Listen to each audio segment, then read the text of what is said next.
Alright, hey guys, we're back. I'm Wolf here with the Rover Scout program. I'm bringing youth organizations into the wild. Alright, so now what we got, if you guys just didn't see our quick video we did just a few minutes ago with the feather stick, go back and watch that. We're just out here on a beautiful spring day down by the creek right quick, and now I'm going to do primitive fire with you guys.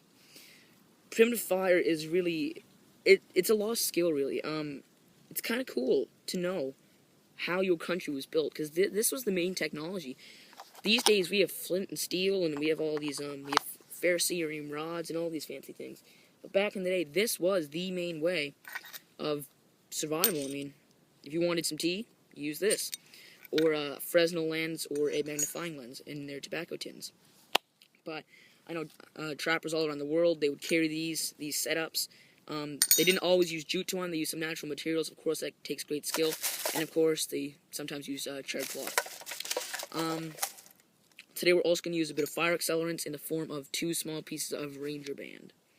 Those burn very well. So yeah, we'll get right down to it. A few weeks ago, I made a big batch of charred cloth, so I'll just take a piece out. You don't want a piece that's all curled up. You want it relatively flat, like that, nice and flat. The UV rays are soaring today, you guys, so hopefully it's not too bright for you guys so you can't see. And then you're going to want to find a nice sharp spot on your flint here. And the technique I'm doing is you set the charred cloth on top of the rock, as you guys can see. Then, you just take your striker in between your knuckles there, and I'm going to be striking down right in front of the flint. Right in front of the charred cloth, sorry. And hopefully, very hot sparks of shaved off metal that the rock is shaving off will land onto that charred cloth and create an ember for me.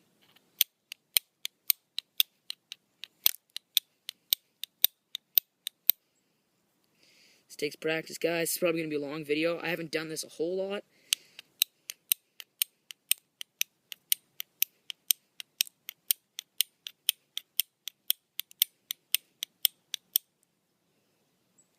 With this glare, you really got to keep checking your charred cloth to make sure that you don't have an ember, but you can't see it.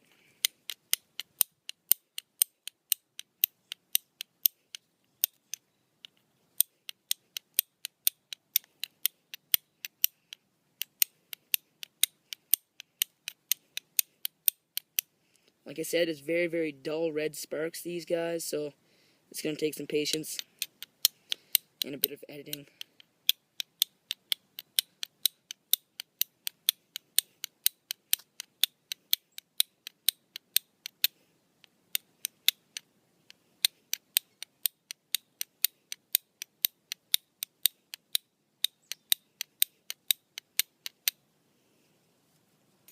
Whew.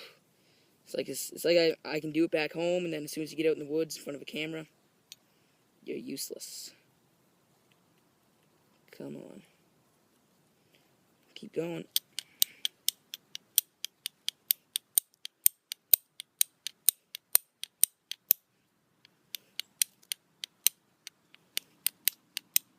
Getting some good sparks. Got it. I don't know if you guys can see that. There is a very dull ember there. Then you're just going to want to bring it into here.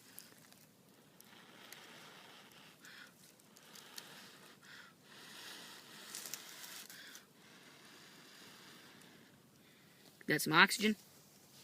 And then we have flame. Then the Ranger Band comes in. I'm sure we can probably use some of the stuff from our feather stick here.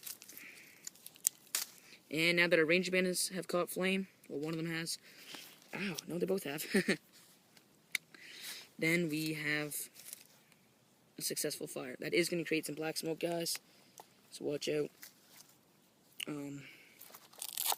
But of course, I mean, Ranger Bands burn for a good long time, as you guys probably know. Whew. Try to get out the black smoke here. Hope you guys can still see this.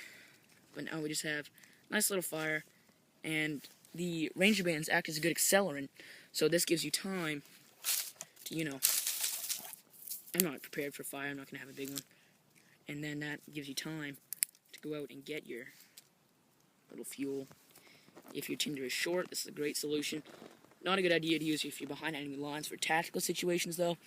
But, you know, if you had old tire, the same effect would happen, and it would create a lot of black smoke, which could help with signaling for help if you're in a situation like that.